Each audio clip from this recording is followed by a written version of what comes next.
উনি ইসলাম ধর্ম ছেড়ে দিয়া মানে হিন্দু ধর্ম গ্রহণ করছে। আসলে আমরা দেখলাম ইসলাম ধর্ম উনি কইল যে সত্যবাদী, এটা আমরা ইস্তেমার মধ্যে আইছি, হাজার হাজার লাখ লাখ মানুষের মধ্যে উনি কইল আর কি।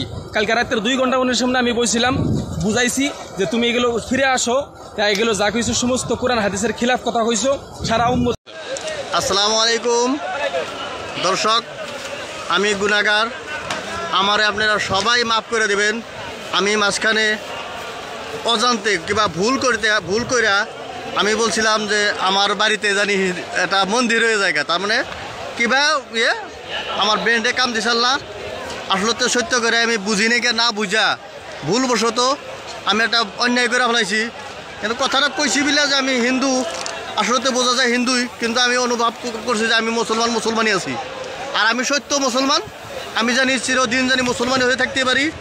আর আমি জানি ইমান নিয়ে জানি শহীদ হইতে পারি, আমি জানি জান্নাতের বাসিন্দা হইতে পারি, সবের সাথে জানি একসাথে জানি জান্নাতের বাসিন্দা হইতে পারি ইনশাল্লাহ। সবের কাছে আমি মাপ চাই, আমার যদি ভুল ত্রুটি হয়েছে ভুল ত্রুটিটার জন্য সবের কাছে ক্ষমা চাইছি ইনশাল্লাহ।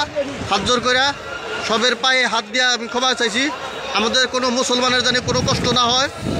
আর মন্দির তো লাগবে না, আসলে তো আমি ভুল হয়েছে ওই কথাটা, ওই ভুলটা যাতে করে সবের কাছে মাপ চাইছি। হেমন্ত মামার কাছেও আমি ভুল স্বীকার করছি যে না, আসলে তো মন্দির লাগবে না, আমরা আসলে মসজিদ চাই। আমার বাড়িতে যাতে একটা মসজিদ জানি হেমন্ত মামা ওসিরে জানি দেওয়ার চেষ্টা করে। আসলে আমরা কিছুদিন আগে দেখছি এই ভাই, হ্যাঁ শাহিনুর ভাই না, শাহিনুর ইসলাম, সবাই মানে সবাই দেখছেন যে উনি ইসলাম ধর্ম ছেড়ে দিয়া মানে হিন্দু ধর্ম গ্রহণ করছে।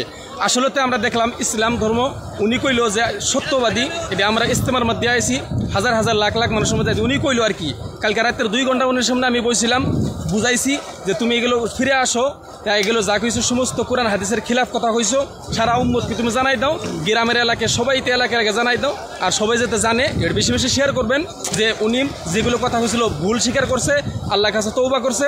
আর আজকের থেকে উনি মুসলমান তো হয়েছে আগের থেকেই, উনি তওবা করে সমস্ত সারা ওনার জন্য সবাই দোয়া করবেন, সারা জিন্দিগি যাতে মৌত পর্যন্ত ইমানের মাধ্যমে থাকে। উনি যাতে মাথার কিছু ব্রেনের অসুবিধা আসলো, এইটা যাতে সবাই দোয়া করবেন যাতে বেমার আল্লাহকে সুস্থতা দান করে। ঠিক আছে ইনশাআল্লাহ। ওয়া আখিরু দাওয়ানা আলহামদুলিল্লাহি রাব্বিল আলামিন।